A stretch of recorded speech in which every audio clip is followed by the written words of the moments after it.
Yo, what up, everybody? Indigo here. Wanted to make a brief announcement before today's episode and introduce the newest member of the It's Pizza Time crew, that being Eswyn, our new additional editor. Say hi, Eswyn. As some of you may know, all our video editing was handled by my friend Gina, who, mind you, is still with us. We didn't fire her. We just decided to bring Eswyn on, both because, well, he's good at what he does, and also Gina's computer kind of killed itself the other day, and, we actually want to upload onto YouTube. And we're actually not really good at video editing, so yeah. Welcome, Eswyn. Yeah, let's just get right into the episode, I guess, or something. All right. This is Future Indigo saying peace. Hello, everybody, and welcome back to the It's Pizza Time podcast. I am your host, Indigo. Today, I'm not joined by Victor or John, as they're probably busy doing something else, but our very special guests today are Mike and Anthony from EDMTRAIN.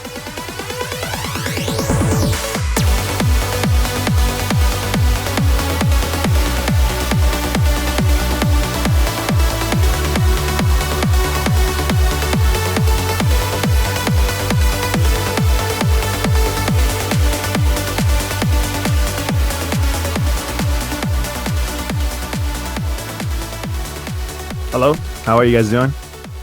Hey, All Mike right. here. Nice. So for everybody who doesn't know who or what you are, what you do, what EDMTRAIN is, would you guys like to quickly give a little bit of an explanation to that? Yeah, for sure. So basically, EDMTRAIN is a place that contains events related to electronic dance music. So, we founded it back about 7 years ago when we, really wanted a space where we could see everything EDM related that's up and coming near our city. And, there's a lot of different ways to find out what events are going on. You can follow venues, you can follow artists, but there really wasn't a great single location, and that was kind of the goal from the beginning, and still is, to really just have that single location where you can find the most EDM events, whether they're huge mainstream events and getting more into the underground events. That's really kind of the goal of our platform. All right. I mean, yeah, definitely. I've been using for everybody who doesn't know, this isn't sponsored or anything, but yeah, I've actually been using EDMTRAIN, and that's kind of how I got in touch with these guys.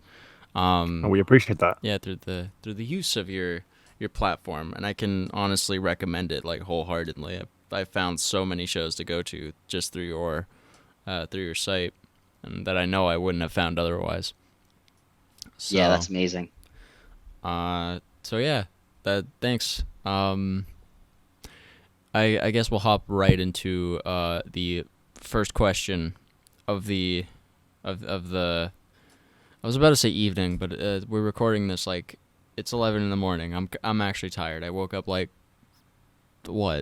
that 30 minutes ago? I'm feeling it. Well, we're in different time zones. I think Yeah. we're at 2 p.m. here in New York. So All right. So first question of the day. How about that? Let's stick with that. That's an easy way to say it. Okay. Yeah. But obviously, you guys know the title of the show. So what is your favorite kind of pizza? Yeah, Anthony. I'm undecided. I think my favorite pizza topping is probably it has to be the basic pepperoni. Just pepperoni. Just pepperoni. I mean, that's always a good one to go with. So And Yeah, if that's yeah. not available, then steak. Steak? I nenever even had that one. yeah, me neither No, actually. Domino's has that available. I Cool. figured I mean, yeah. you guys being out in New York would have been getting the traditional New York pizzas from smaller pizza joints. No, the chicken parm actually is delicious. If we're talking about the specialty pizzas, then the chicken parm slice is probably one of my favorite. I've never actually had that. That sounds interesting though. I mean, like, what is it exactly? It's basically just chicken, like instead of putting on chicken parm sandwich, it's just chicken and Parmesan cheese on top of a slice. So just mix in. It's absolutely delicious if you get it from the right spot. Hmm. Okay. I'm definitely gonna have to look into that if there's anything if there's anything even of that, similar stance around here, but You can make yeah. anything into a pizza in New York City. That's where the best pizzas are made in the world. I mean, yeah, I mean, like, I'm pretty sure there will be a lot of people that could disagree with you. But I mean, I will say, like, I've never had a bad New York pizza, so to be fair, Yeah, I've barely had a bad pizza. So, even the dollar slices here, it's like they're actually pretty good. mm. So After a long night, yeah, for sure. do you think you've ever had, like, in New York a bad pizza? Or just in general, have you had, like, what was, like, the worst pizza you guys have ever had? Worst pizza, that's a curveball. Um, Oh.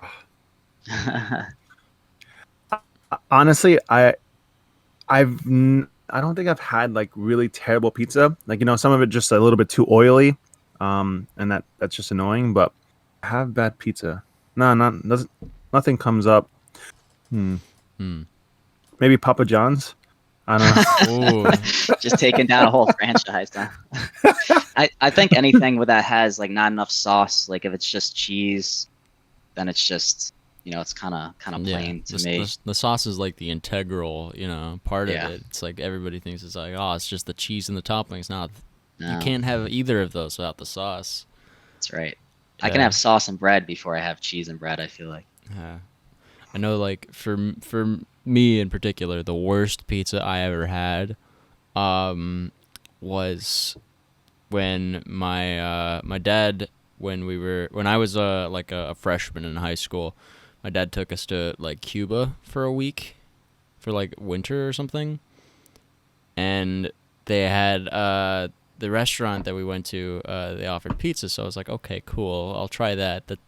Um but they have like this government issued cheese, Oh my God, and it was sounds awful. disgusting. It is so bad. It's like it kind of tasted like soap, but it still tasted like not even like clean. It tasted like gross and like disgusting at the same time. It was so weird. Well, yeah. Well, it probably has to survive like a nuclear war, so that's probably why I was discussed. That probably is the case. So yeah, case in point so far is that like Anthony doesn't like Papa John's. But Uh, so y- funny, yeah, Go ahead, Mike. We're waiting to yeah. listen to the story. So I was gonna say my favorite is mushroom and pepperoni. It's just a kind of classic. I don't know how many people actually put mushroom, but I feel like it's one of the three major toppings. Yeah, I feel that. Um, but so I was actually logging into my account the other day, one of my like accounts, and it came up. It's like I was like trying to log in. It's like, what is your favorite pizza as like my secret question, and I'm like, I hope no one tries to hack my account like off of this. Oh, well, So yeah, I guess that's yeah. It's like one of the secret questions they have. It's like, what is your mother's maiden name, and what is your favorite type of pizza topping? yeah. I just gave everybody, I just access to your accounts. Um, no, I'm pretty sure nobody would like. I'm pretty sure nobody would be able to figure out what your accounts even are, but would even bother going to do that. Yeah. Mike's a tech genius, so I doubt anyone could figure out anything honestly about this guy. So I have a question for you guys. When is the best time that you enjoy like a good slice of pizza? Like during watching a sports game, just relaxing, Oh or what? man, I am a hardcore nerd, so I've never actually been like said to be watching a sports game. I'm like, I don't, not my thing. But for pizza, I feel like, as it's pizza time implies, I'm just kind of like any time works for me. Yeah, I could like yeah. I could wake up and just like straight up go for a slice. That's How much just pizza do you eat? This is a good question. I Like, is it like 3 times a week? More than that? um when I used to work. Funny enough, I used to work at a pizza place. Um, I actually started working there after I started like the whole it's pizza time commenting thing. So that's even weirder. But when I was working there, I would probably eat pizza maybe like sometimes like 3 of the meals a day for like 3 of the days of the week at least. Because they've allowed me to like take slices home for free. Yeah. So I would just, and the slices were huge, so I could just that was pretty much my breakfast, lunch, and dinner at that point. Nowadays, I Jeez. try to keep like obviously that's like really unhealthy. So I try to keep a little bit more relaxed on it, but maybe once a week or so. Honestly, Yeah. the best time I enjoy pizza is after a great like show around like 2, 3, 4 in the morning when everything else is closed, and obviously it's pre-COVID, and you're just walking around looking for something, and you don't want anything really too heavy, and you just find that pizza spot, and it doesn't matter if it's $1 or if it's like $6. We have some good spots here in the city, but you're just like, okay, let's get a couple of slices. And like for me personally, I always have to have the plain slice last. So if I get 2 slices, one will be like with toppings, and then the second slice, which is my last slice, is always the classic plain pizza. Yeah, Yeah, I definitely someone, feel that. I mean, like after, I, yeah, no, continue. I can't. Mike, how many times have I dragged you to a pizza shop after we watch a show, Well, and I you're feel like, like I'm not having this. I feel like if you have the plane last, then you have nothing to look forward to. Like, I don't know. that's I just just feel my like yeah. I just feel like the plain slice, you could determine if a pizza place is good if they can make the classic plain pizza slice correctly. Yeah, definitely. Oh, Anyone can make definitely. anyone can make a specialty slice, chicken parm, buffalo, or barbecue sauce, whatever. But if you could make a quality cheese slice, just plain, honestly, I love that because you could just put the condiments that you want on it, and I actually look forward to it more than a specialty. To be honest with you, I start off with the specialty, and then I always end off with the plain slice. And I can put my garlic, my hot spices, whatever I want, and I can make it my own kind of thing. So it hits the spot the right every time. Yeah. Well, then again, it is also a time where you're like, you're having a really good time, and it's like 4 in the morning, and like, you've exhausted all of your energy, so you're probably a lot hungrier then. Um, yeah. Like I know for every like, I'm pretty sure like every venue out here in LA at least that I've been to, um, I know that there's like a corresponding, this place is still open right now. Let's go here and get some food afterwards. Yeah. So yeah, I totally get what you mean in that regard. Awesome, man. So what have you guys been up to recently? What have you been up to in Niga during this In during this? quarantine. Yeah, in this Yeah, man. pandemic, I feel like you're the one asking me the questions right now. It's like you're just like you're stealing the whole show, man. Uh, Sorry, man. No, I tend to do dude, that sometimes. it's perfectly fine. That's just like it shows you're comfortable. That's what's up. Um, what have I been doing? I haven't really been doing much. My sleep schedule has been the worst it has ever been. For like, just for some context, I guess on that. For me, it is currently 11:30 in the morning, and we started here about like at 10. No, I got up at like 10:30, but I went to bed at like 8 in the morning. That's fantastic. Yeah, I woke up yesterday. I woke up at almost 6 in the afternoon. Oh my god. It's just been that cycle, and I can't get out of it because I like by the time where I should be tired at like like midnight or 1, I'm not tired because of the fact that I haven't been I Yeah. haven't been sleeping. Tough I had cycle. that same issue. I had the same issue in the beginning of quarantine. For the first month, which felt like a decade. Um, I just kept kept increasing the time I'm awake for an extra 4 hours until I fixed my sleep schedule, or I got to the Kobe schedule, the Mama Mentality schedule, where I woke up every morning at 3:30 and went to sleep around like 9 p.m. Now I'm just back to a regular human being schedule where I wake up at 7 a.m. and just knock out whenever. Yeah, I'm gonna try today to make it until like, at 12 or 1. And I'll be like, okay, cool. Now it's time for me to clock out. Um, but all I gotta hope is that I don't get like overtired and like, get beyond tired to a point where I'm just like don't feel it. Um, I don't know if that's just me, if I'm the only one who knows what that's like, but No, man, I feel you for sure. but yeah, what have you guys been doing during pandemic times? Oh, well, why don't we start off with Mike? Mike has a lot of things to share about that. Thanks, co-host Anthony.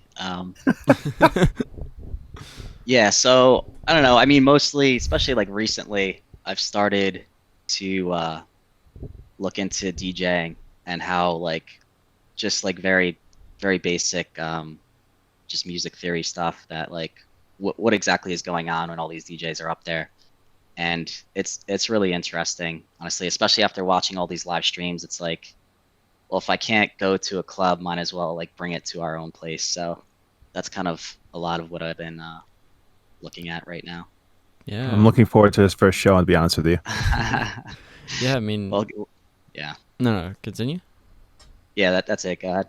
Oh, all right. But I was gonna say, yeah, like, I mean, with the whole live stream thing, I mean, I know that like EDMTRAIN has been getting been throwing itself around in the live stream scene a little bit. And a lot of shows with your guys' name on it now, under your belt. Like, you want to talk about how I guess that all that stuff came around to be, or?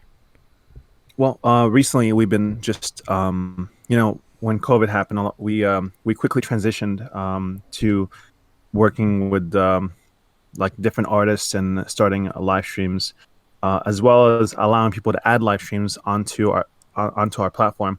Um, we just saw that it's important to basically keep everyone's positive energy up. So Mike was clutch with it and was able to help us transition in the app and the platform to be able to accommodate that. And we actually hosted quite a few of our own live streams with various artists from different EDM genres, which was amazing.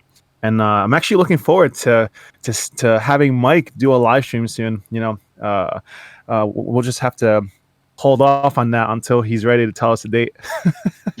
But Mike has also been updating the platform to make it a lot more user friendly for different groups, whether promoters or just people that love the EDM community, to be able to add things. And we also started offering some merch, because everyone and their mothers have been asking us to start releasing some merch, and we finally were able to do that because we had some time to set that up. Because everything we do, this is Mike's big thing, is everything we do it correctly the first time, instead of just like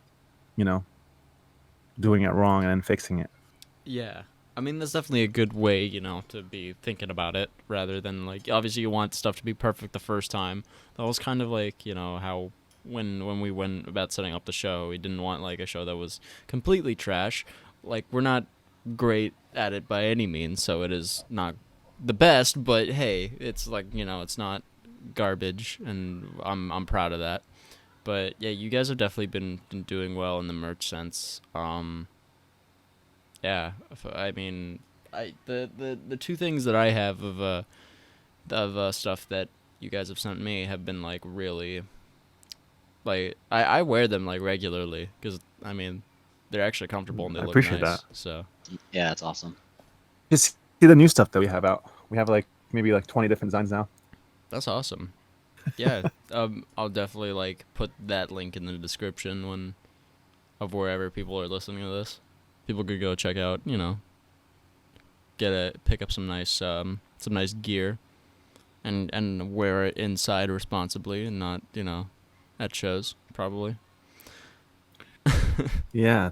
Speaking of shows, they're starting to pop up in different various parts of the country. You have the drive-ins and even small festivals with 250 to 600 people, depending on the parts of the country.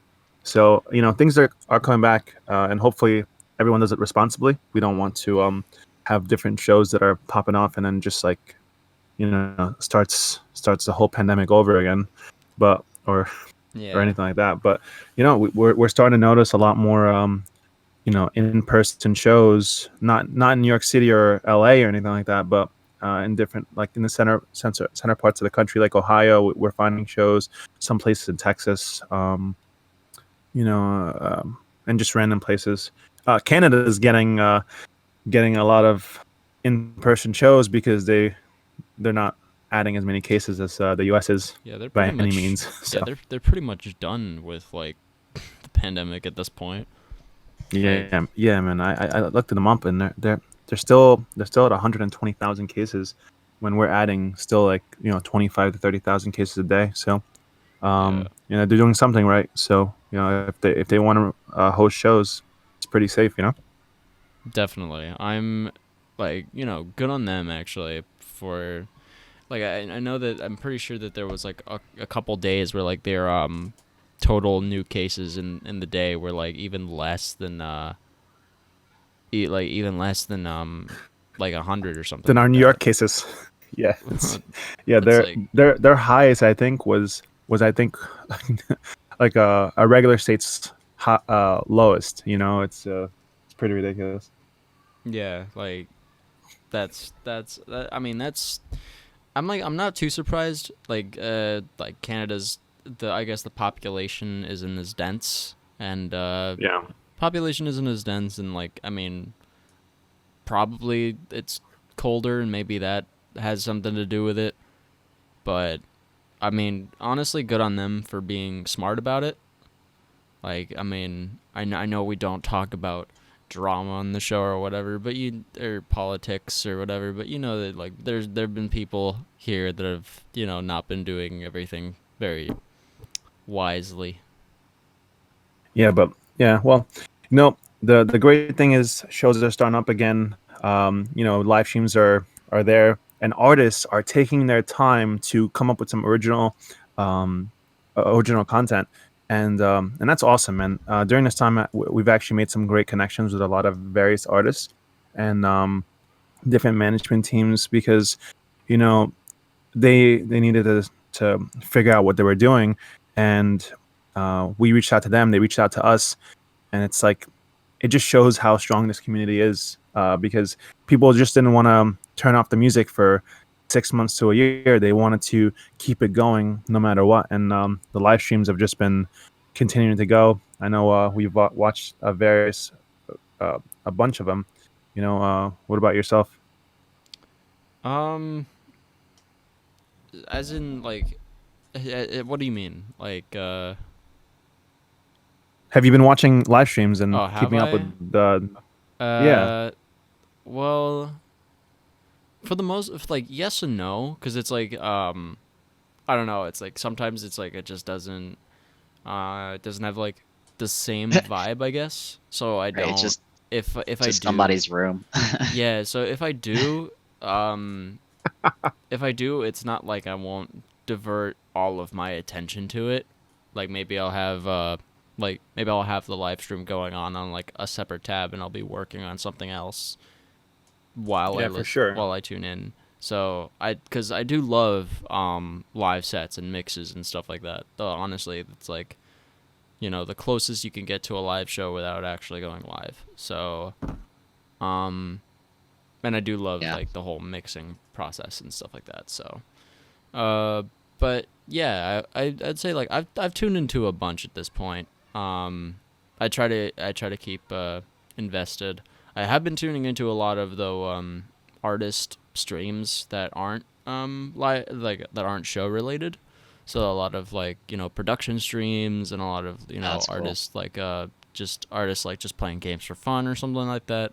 Just kind of like, weave my way in and just like, see what's going on over there. Oh man, so I never really used Twitch before, everything went down and artists started using it for live streams. But now, like, if I've seen like enough of Netflix and HBO and whatever, like, I'll throw on Twitch like at night or whatever, and it's just there's some weird stuff, man. Like I don't I don't like it's kind of weird to me that like music is like one category, and then which is like the one I go to, but then there's 1,000 other categories, I guess one for each game. But it's almost like music needs to be split up into kind of multiple subcategories within it. Yeah.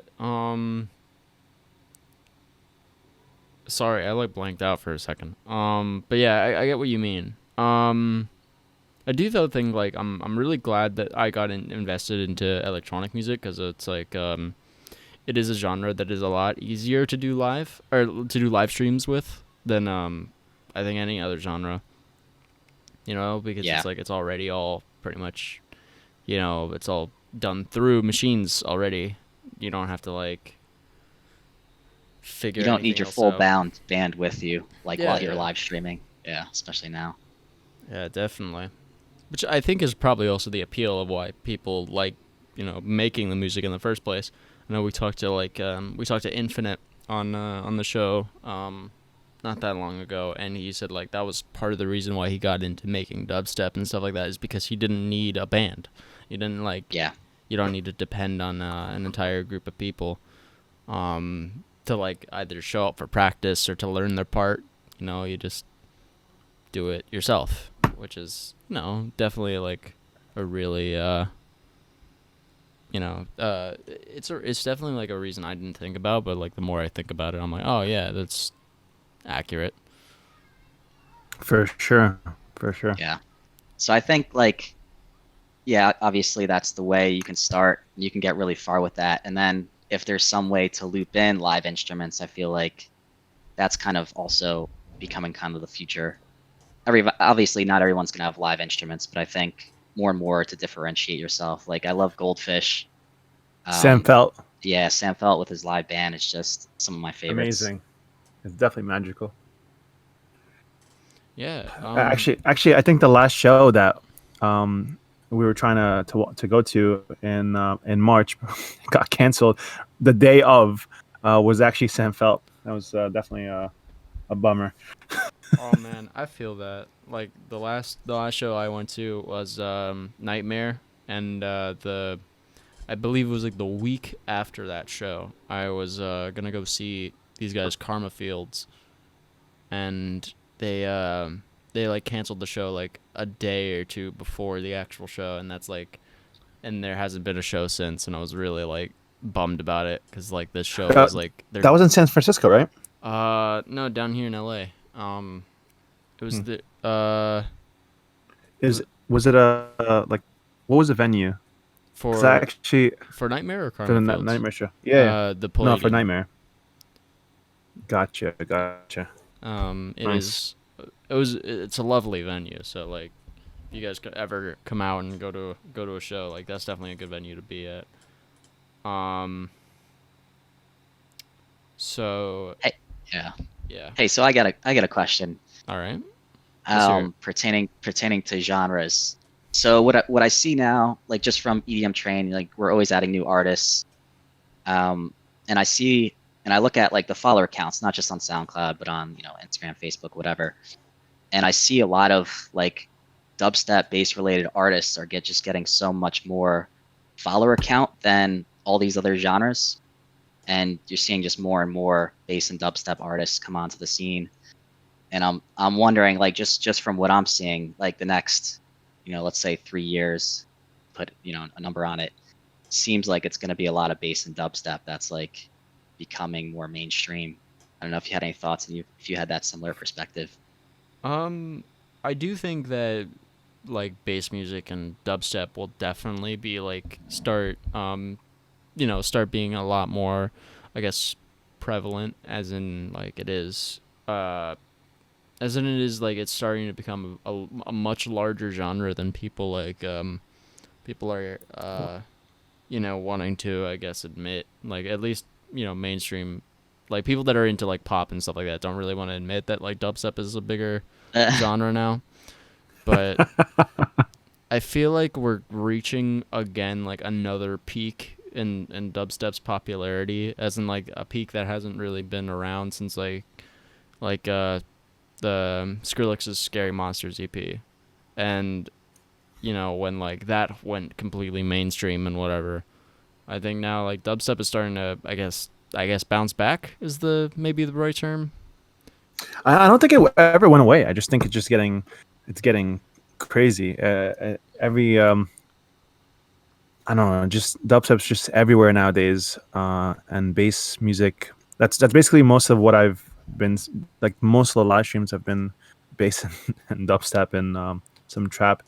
You rarely see progressive or deep house, to be honest. Yeah, I mean, like, also I feel like there are just some genres that work better in the live stream setting. I mean, like, personally, like, there are just some shows that, for a lot of people, it's like the environment does a lot more than just the music. Like, you need the environment paired with it. I mean, like, for me, like, I'm personally not the greatest fan of, like, trance or techno, but if I go to a live show, I'll vibe, but I wouldn't, opt for it. So I feel like there's a couple genres, that don't really have that, like, by themselves. If that makes sense? Yeah, I wonder how Gareth Emery did his like full production live stream a month or two ago, and I didn't see it. I wonder how it was, but I remember reading the description, and he's like, yeah, I was supposed to go on tour, but because he charged like $10 for tickets, and he's like, the production on this live stream is actually better than my actual tour was gonna be. So I'm kind of curious how it actually panned out, but I think also like if you have like a good setup in your house, like I watch a lot of live streams just while I'm doing other things too, because if something fire comes on, then you can catch it. But also sometimes it's nice to like put it on in the main living room, just kind of blast the speakers and make it kind of an event, which is kind of fun too.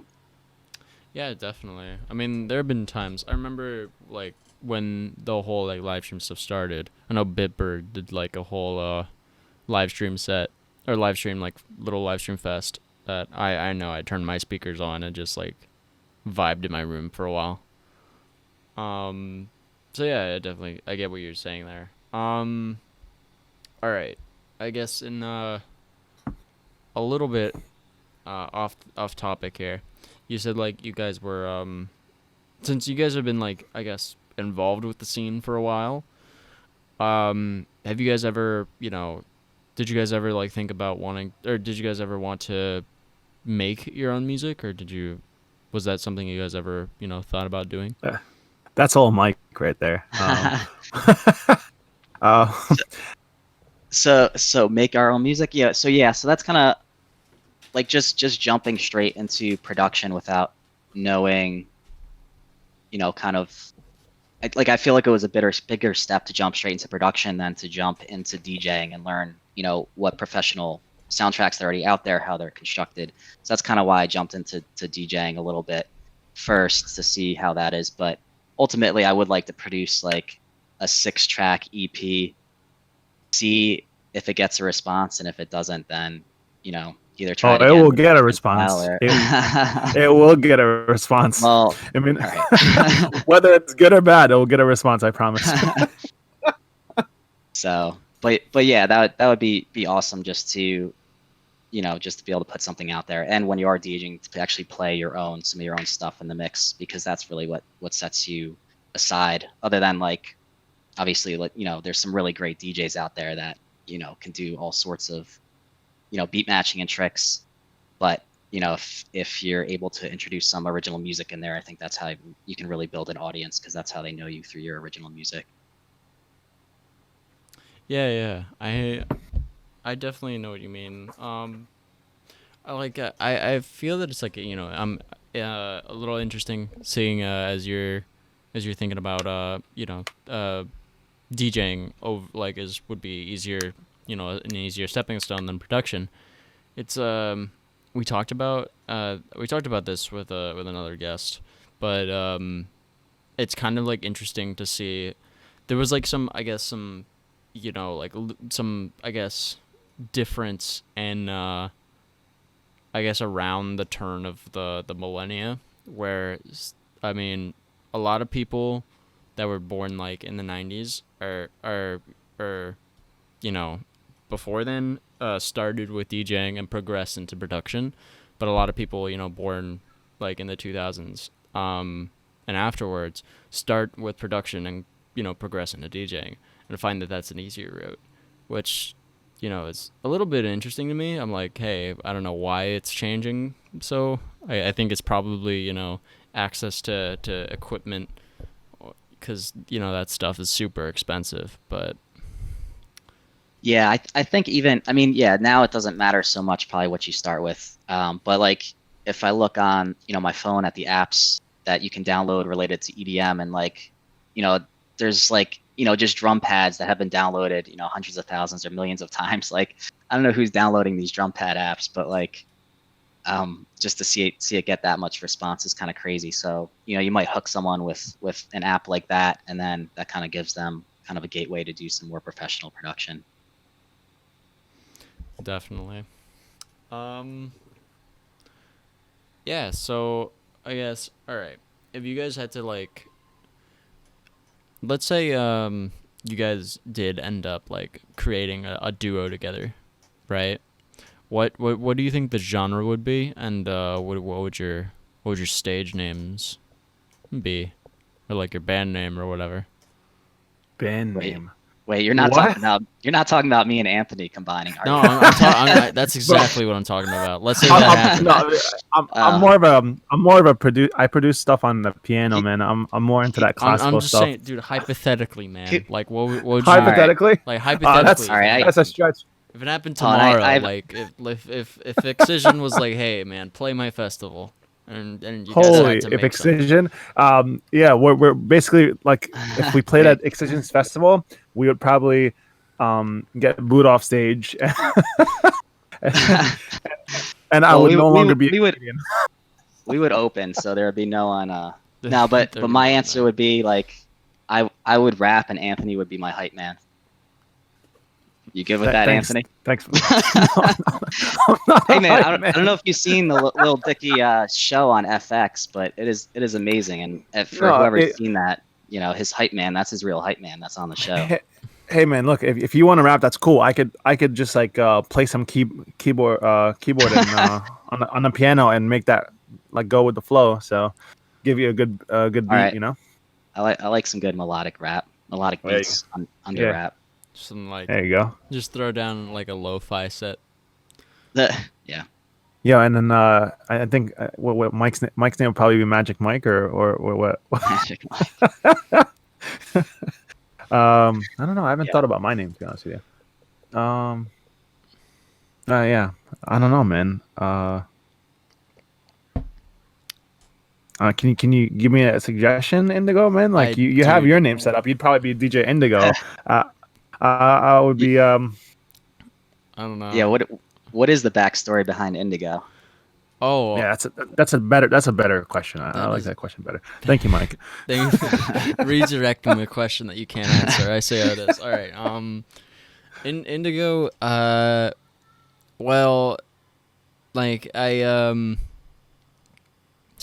essentially how it was is I would play, like I grew up playing like online games like Counter-Strike and shit like that.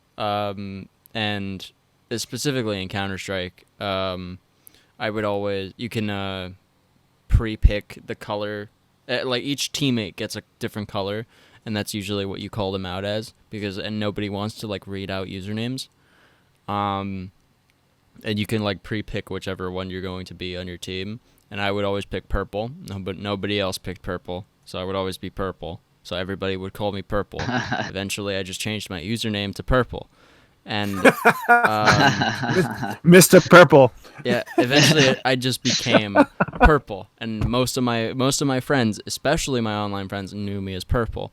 And it wasn't until like a few years ago, at least, where I was like, hey, I'm gonna actually start making more music, but I want to like actually, pursue this.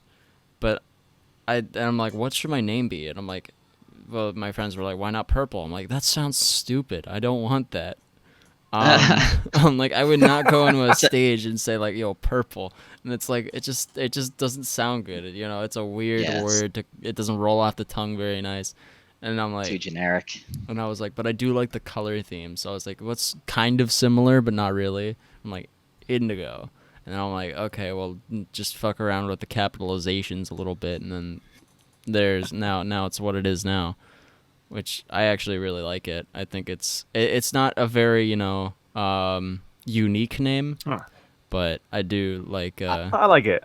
Yeah, I actually really like it. I think it's just unique enough, and I think it's important that like people can spell it easily. Like you say Indigo, there's no there's no weird spelling to it. Oh, yeah. It does remind me of the old watches that would have like an indigo backlight for some reason, but those were dope back in the day also. So I think it's a great name. Definitely. Yeah, I agree. Yeah, I mean, I think Mike's DJ name would probably be DJ Train. DJ EDM and DJ Train. Together they are EDM Train. DJ MT. Yeah. I would just be just like the DJ hype man. Yeah, I mean that'd be an interesting name actually if you went with DJ or like DJ MC. I don't know. Isn't there a DJ MC? There might be. I don't know. I don't know Yeah. why somebody would pick that name, but No, or just DJ hype. isn't that? I'm pretty sure that's already a. I feel like that's real. There's got to be DJ hype. There's got to be a DJ hype. Who, actually, yeah. Like there's I hype don't- something. Let's look. Oh yeah, his name is Kevin Ford, and he's born in London in 1968. So better known as DJ Hype, is a British jungle and drum bass producer and DJ. So yeah, so that Yeah. doesn't work. I learned something new today. Look at that. DJ hype. Yeah, just a quick Google search, man. Yeah. All right. Would Oh, you wait, let me see if I feel like Hype Man is available. yeah. I was about to say like I feel like having the word DJ like in your name is like something that's very much I guess fallen out of fashion, like at least nowadays everybody like wants a name that doesn't have DJ in it, or is just like just like an artist name that just like rolls off the tongue. Like do you think that Sure. do you like, I don't know, like for me that's just kind of like what I envision, but like that DJ kind of relates to an older artist if you see that in their name. But do you think that's like, is that something you guys like to do you think that's like a good part of a name when you have DJ in it?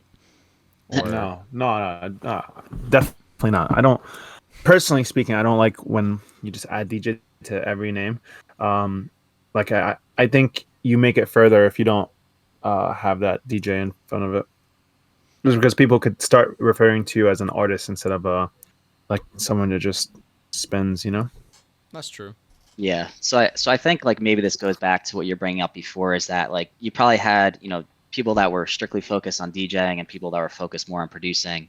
So if you were a DJ, like a true DJ, you would have that as part of your name and you would kind of wear that badge proudly. But now kind of shifting where like if you're DJing, you also want to be producing. And I think unless your name is like something generic like pizza, like pizza wouldn't work, but like DJ Pizza would work just because people need to find you, especially like in this age. If someone searches your name, even if you have like no following, it should be unique enough that they find you. Pizza would only work if you do like what other producers do now and like fucking just spell it in an annoying way, like I do, like how I spell Indigo. You gotta do something like that. But yours is still like Indigo. like the casing, you have different casing, which is cool. But like at the end of the day, like no one's confused about the spelling or like how it's pronounced. Well, I guess then again, you could get people like, I don't know, like Infinite with the ones replacing two of the eyes, not all of them, just two of them. Oh, it's just two. Yeah, I thought it was like one, but yeah. Infinite is just like the first eye is still an eye, and then the next two eyes are ones. Yeah, that's so unique that when you ask Siri about it, she won't be able to find anything on that person. She'll be like, in Yeah, how would- 1 to 1. Yeah. Yeah, I feel like there's like a lot of names I think that are super annoying in that sense that I'm trying to get like figure out like who they are or like figure out more about them, but it's like it's either their name is like too like I guess strange that it's hard, like I can't actually find them at all, or their name is too generic where there's just too many search results, and that way I can't find them. So it's like it's kind of I hard agree with that. finding your name. Yeah, I definitely agree with that for sure.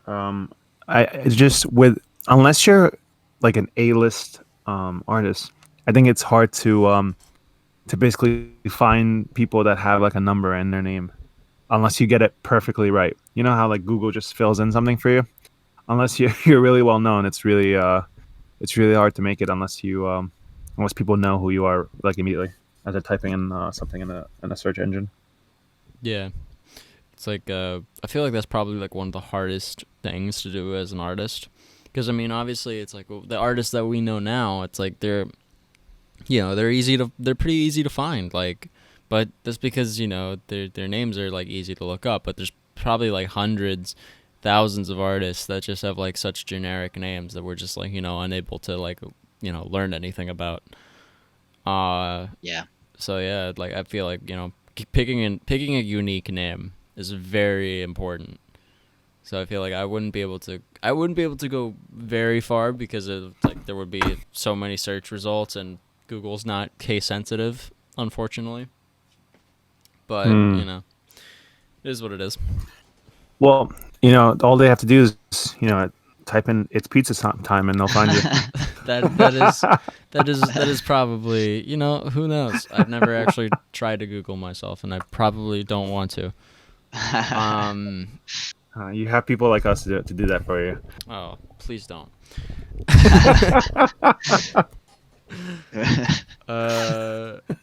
Yeah, but anyway, I guess what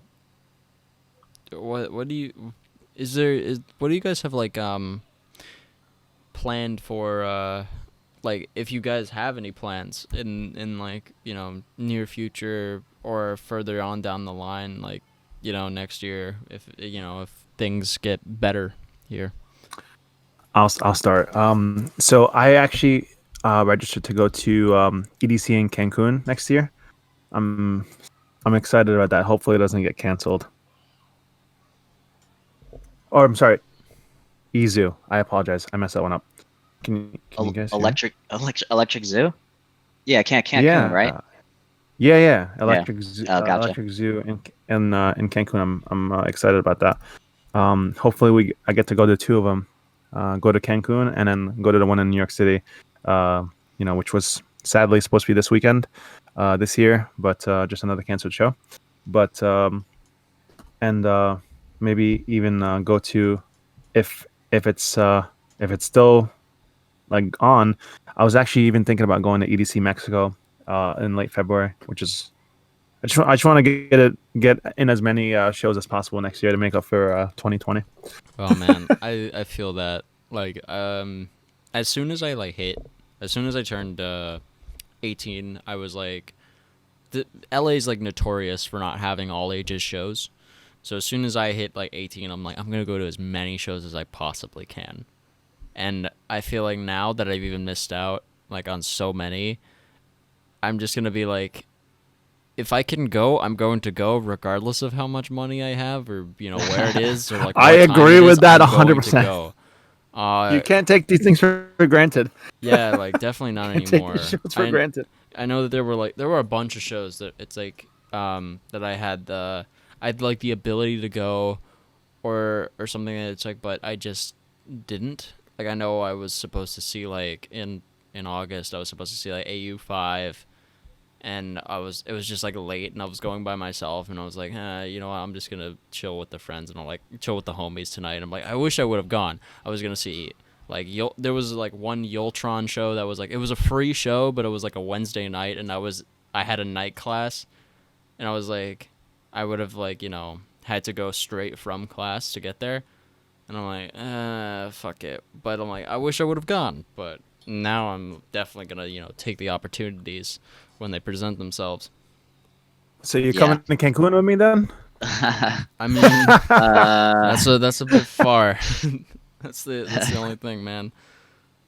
Yeah. If it makes you feel any better, I can't like imagine going to these shows when I was like 18, 19. So I'll watch the Ultra stream every year, and it's just like, I don't know if it's 18 plus or like 16 plus, but 18. Man, Ultra's 18. it's yeah, I can't imagine being at something like Ultra when I was like 18, 19. So like, for what reason?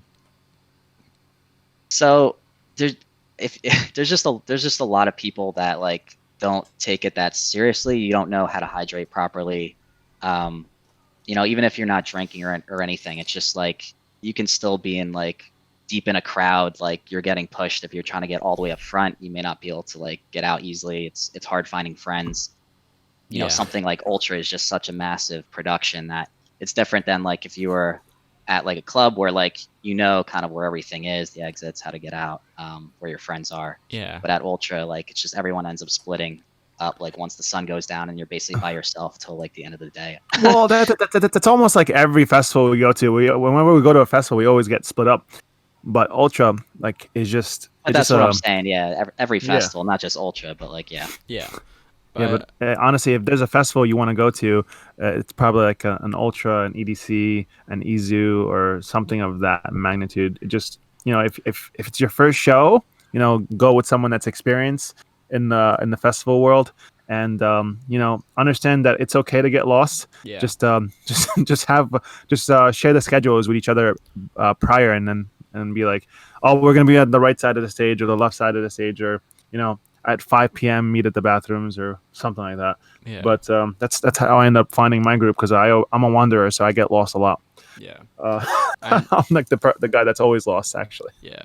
I know that it's like probably not so easy for anybody like who's like wondering what to do, but if you can, like, probably do what I did, and like don't try to have your first show not be a festival, but rather be like, you know, in a club or venue setting. Because that way, like, you can actually, I guess, learn what your limits are, but, like, you know, not in the middle of the desert somewhere. Right. Sure. You're talking about EDC Las Vegas, I imagine. Burning Man or something. I'm talking about, like, any festival. A lot of festivals are usually, like, you know, out there. They're not, like, you know, not a lot of festivals are, like, you know, smack in the middle of the city, so...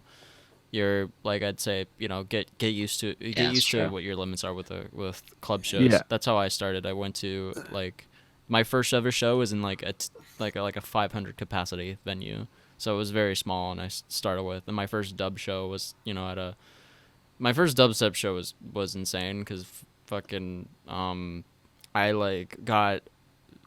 basically went so hard that I was pretty much tired to the point of like falling asleep after like just one set. So yeah. which sucked because I really wanted to see all of the sets, but I was basically like just you know, just resting on the rail for a lot of the set, and like I just realized, hey, I needed to build up.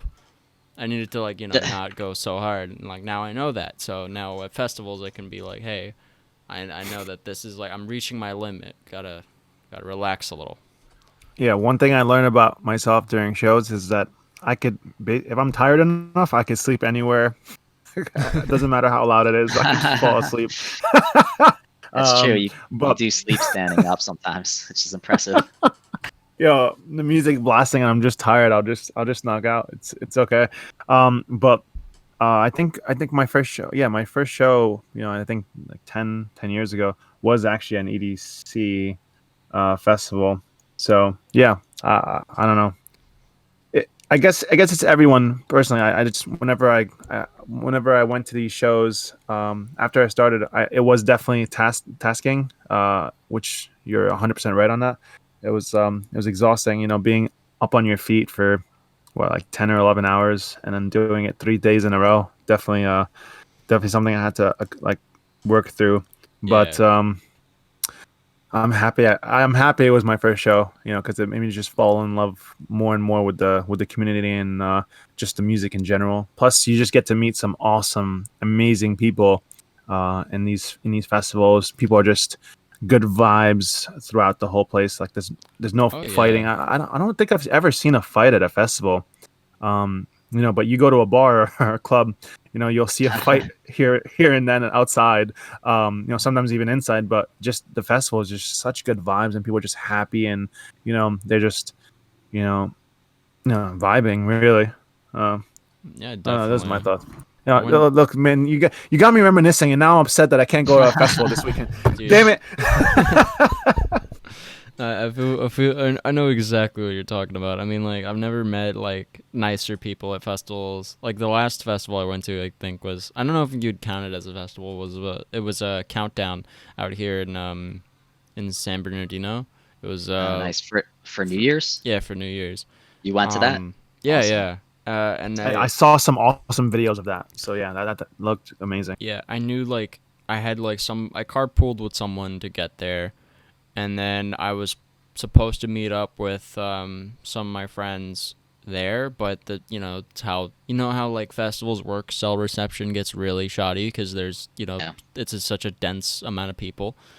Yeah, I know So for sure. I split off from the people that I came with to go find them, and I couldn't send messages to them, so I never found them.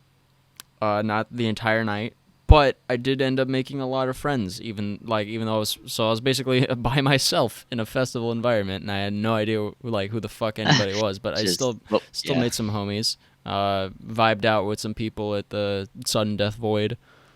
Just like Nice. fucking, tandem headbanging, all that stuff. Having fun. That sounds Yeah, that I mean, sounds amazing. That's the best. It really is like yeah. Now I'm reminiscing. Yeah, if we're talking about just being alone in festivals, I decided to go to EDC, the last EDC in Orlando last year, which turned out to be an amazing festival. The first night, the first day, like kind of rained, so I was miserable. I remember texting Mike after the festival, like I'm leaving Florida, I'm never coming back. And then but I met. Then the next day, it just was sunny, beautiful, and I got a chance to meet people. And I was there by myself, so I actually ended up making some awesome friends. Got to meet EDX, and get backstage and speak to a lot of awesome artists and creators, as well as just the greatest fans, whether of the music or even of EDMTRAIN, which was very humbling for sure to find so many people, because I wore the shirt, the EDMTRAIN shirt, different ones every night, every day. Just the first day, no one could see anything because it was just downpouring. But the last 2 days were probably some of the greatest days in my EDM festival career. Mm.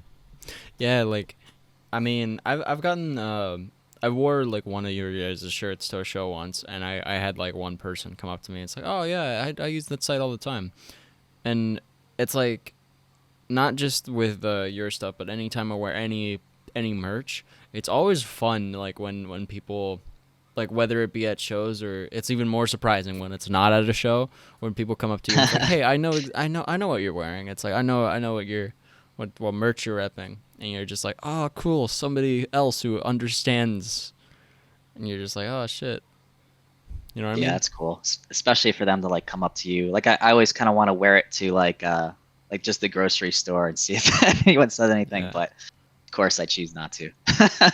I mean, at this point I have like so many shirts that I it's like I don't have any other like other shirts that Yeah, I'll I just feel you. wear. Yeah, But especially if yeah. it's like comfortable. You just wear whatever's comfortable at this point.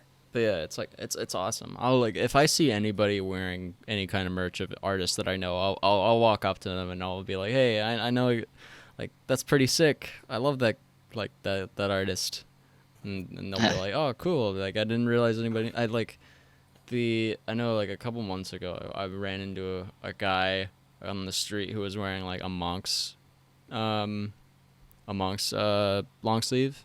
I was like, Yeah, yo, you like Rhythm? And he was like, what? And I'm like, dude, you're wearing a Mox jersey. And he's like, oh, yo, no way, nobody. And and and he was like, yo, no way. It's like fucking nobody's ever recognized it. I'm like, dude, yeah. And he was like with his kid, and we were just like, talking, and like his kid was like wondering what was happening. It was really funny. And I was Well, I was with a group of friends too, so they were like, what the fuck is he doing? Yeah. that's great. Yeah, I think as like big as the scene is, it's also small in a lot of ways. Where like, It is like very underground for how yeah, open it is. yeah, Yeah, And for sure. That's why a lot of the merch that we have, like a lot of the shirts and whatever, we actually don't write the name. We just have the logo. So if you want the official shirt, you can grab it. But if you want like just cool like merchandise, you have the logo on there, but it doesn't have a name. So if you know, if you don't, then it's just a cool logo. yeah, definitely. All right, but on that note, I think we're about reaching the end of our episode time here. So, I feel like, well, I guess since we're reaching about the end of our episode time, is there any words of advice or any like final message that you guys wanna give? Just continue to have a good time, and if I know we don't have shows right now, and a lot of things are not going the way we want them to, but hey man, we're going to get back to a point where we're all meeting up at these shows, enjoying music together, and having a good time. Just hang in there, and anyone that knows about our brand, thank you, and we love every single one of our supporters and people that use our platform to find shows and just stay connected with the community. All right, definitely. yeah. I agree. All right, And nice. and Indigo, thank you for having us, man. We're very happy that you decided to have us on It's Pizza Time. Yeah, I thanks, appreciate man. you. Absolutely, man. It was a pleasure having you guys. So would you guys like to go ahead and plug all your stuff, everything EDM train wise? Basically, our socials are EDM Train on Facebook, Instagram, EDM Train app on Twitter. And if you guys ever want to reach out to us, you could actually reach us best on Instagram. If you throw us a DM, we tend to get back to every single person. And if it's just saying hi or like you have a cool comment, we'll at least give the heart emoji so you'll know that we saw it and we appreciate it. But most of the time we'll respond and even have a full conversation with people because we appreciate everyone that takes the time to write to us or anything like that. So, and if you want merchandise or want to just check it out, it's also linked on the Instagram as well as the Facebook. All right, awesome. All of so for everybody listening, all of their stuff will be down in the description of wherever you're listening to this, except Spotify because that's impossible. I'm sorry, I can't do anything about it. Everything. And make sure to download the app. Yeah, for sure. Make sure to download the EDM Train download app. the app. I use it. You should. All right. Yeah. Then so all of their stuff will be down in the description. Everything for the podcast will be down there. Check out more of our episodes. All of my personal stuff will also be down there if you want to see the account responsible for It's Pizza Time. And then yeah, we join the Discord. This is where we're sitting and recording in. Everybody, chills out here. You could talk to some of the artists or something if you want. Maybe they'll answer. They probably won't, but maybe they will. And then yeah, we also got a Patreon. where right now the only goal is if we hit $100 a month, I will eat a raw onion in whatever the next recording is. So pay me if you pay me, you can watch me suffer. But hey, Yeah. it's a win. How about this? If you ever reach 1,000, I'll eat a raw onion with you.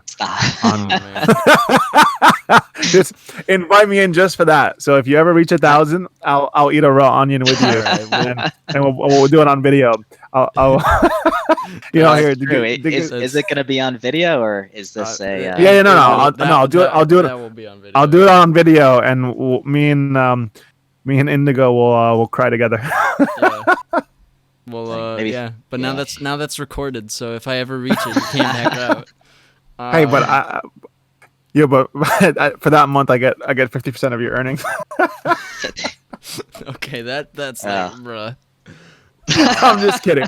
I'm kidding. We'll donate my half to some charity of some sort.